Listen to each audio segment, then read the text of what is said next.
ভালো ফিল হয় না খারাপ ফিল হয়? আমি কি বোঝাতে পেরেছি প্রশ্নটা? আপনি যদি কারোর কাছে মাপ চাইতে হয়, কোনো কারণে আপনি এমন কিছু বলে ফেলেছেন যে একটা বাজে সিচুয়েশনে পড়েছেন, এখন আপনাকে ক্ষমা চাইতে হলো সবার সামনে বা পেছনে, ভাই আমি সরি, আমার ভুল হয়ে গেছে, আমাকে মাফ করে দেন।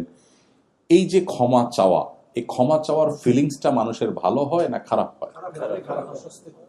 অস্বস্তিকর, লজ্জাস্কর, অপমানকর, শেষ হয়ে যায়। মানে আমাকে ক্ষমা চাইতে হলো, এর চাইতে তার অনেক টাকা লস হয়ে গেল, তার কষ্ট হতো না যত কষ্ট হয় মানুষের কাছে ক্ষমা চাইলে, তাই না? সুবহানাল্লাহ, আল্লাহ রাব্বুল আলামিন আমাদেরকে সে ক্ষমা চাওয়ার টেন্ডেন্সি তৈরি করার জন্য বলছে, কিন্তু পার্থক্য হলো সে ক্ষমাটা মানুষের কাছে চাওয়া নয়। কার কাছে চাওয়া? আল্লাহর কাছে চাওয়া। আপনারা নিশ্চয়ই বিভিন্ন সময় আল্লাহর কাছে ক্ষমা চেয়েছেন, ইস্তেগফার করার সুযোগ হয়েছে, আমাদের এজ এ মুসলিম সবারই কম বেশি হয়েছে।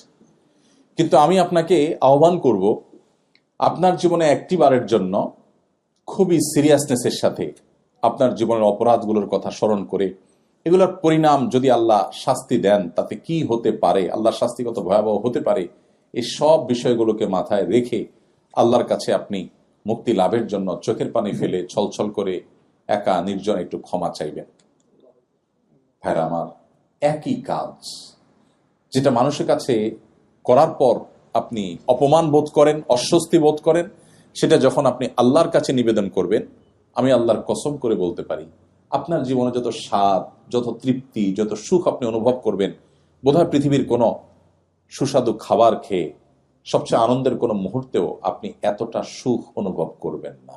আল্লাহর কাছে ক্ষমা চাওয়াটা এত আনন্দের, এত তৃপ্তির। দুর্ভাগ্য সে মানুষগুলোর যাদের আমাদের জীবনে আল্লাহর কাছে একটি বারের জন্য 40, 50, 60 বছরে মুসলিম হওয়ার পরও চোখের পানি ফেলে 2-5 মিনিটের জন্য ক্ষমা চাওয়ার সুযোগ হয়। আল্লাহ রাব্বুল আলামিন আমাদের সবাইকে আল্লাহ তাআলার ইস্তেগফারকারী বান্দাদের কাতারে শামিল হওয়ার তৌফিক দান করুন। আল্লাহ তাআলা কোরআনে কারিমে বিভিন্ন জায়গায় আল্লাহ সেসব বান্দাদের প্রশংসা করেছেন, আল মুস্তাগফিরিনা বিল আসহার, যারা ভোর রাতে উঠে আল্লাহর কাছে ক্ষমা প্রার্থনা করে, চোখের পানি ফেলে। এই মানুষগুলোর প্রশংসা আল্লাহ জায়গায় জায়গায় করেছেন। ইস্তেগফারকারী বান্দা আল্লাহর কাছে অনেক প্রিয়, অনেক পছন্দের। আল্লাহ মূর্খতা সুলভ দৃষ্টিভঙ্গির কারণে আমাদের অনেককে বলতে শোনা যায়, অনেক সময় আমরা বলি যে আমার জীবনে কোনো পাপ করি নাই, আমার জীবনে কোনো অপরাধ করি নাই। যে কথা বলে সেলফ, এটাই সবচেয়ে বড় অপরাধ। প্রতি মুহূর্তে আমাদের অজান্তে অসংখ্য গুনাহ করছি, অসংখ্য গুনাহ। তো যাই হোক, আল্লাহর কাছে মাগফিরাত লাভ, আল্লাহর কাছ থেকে এটা করার জন্য আল্লাহ আমাদেরকে দ্রুত গতিতে অগ্রসর হতে বলেছেন। এই জন্য আমরা সেই কাজটি করব। আল্লাহ আমাদের সেই তৌফিক দান করুন। প্রিয় ভাইরা আমার, মাগফিরাত এমন একটা জিনিস, ইস্তেগফার এমন একটা জিনিস, এটা মানুষের দুনিয়া এবং আখিরাতের সকল সমস্যার সমাধানের মূল সূত্র।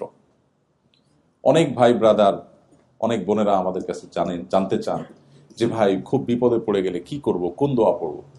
আমি বলি, নবী করিম সাল্লাল্লাহু আলাইহি ওয়াসাল্লামের হাদিসের দিকে তাকালে মানুষের জীবনের সবচেয়ে কোণঠা সময়, সবচেয়ে কঠিন পরিস্থিতিতে আল্লাহর অলৌকিক সাহায্য লাভের জন্য সবচেয়ে কার্যকর আমলের নাম হলো ইস্তেগফার করা। নবী করিম সাল্লাল্লাহু আলাইহি ওয়াসাল্লামের পরিষ্কার হাদিস রয়েছে, মান লাজিমাল ইস্তেগফার, যে ব্যক্তি ইস্তেগফারকে আঁকড়ে ধরে, আঁকড়ে ধরা মানে সারাক্ষণ পড়তে থাকে, এটা ছাড়ে না,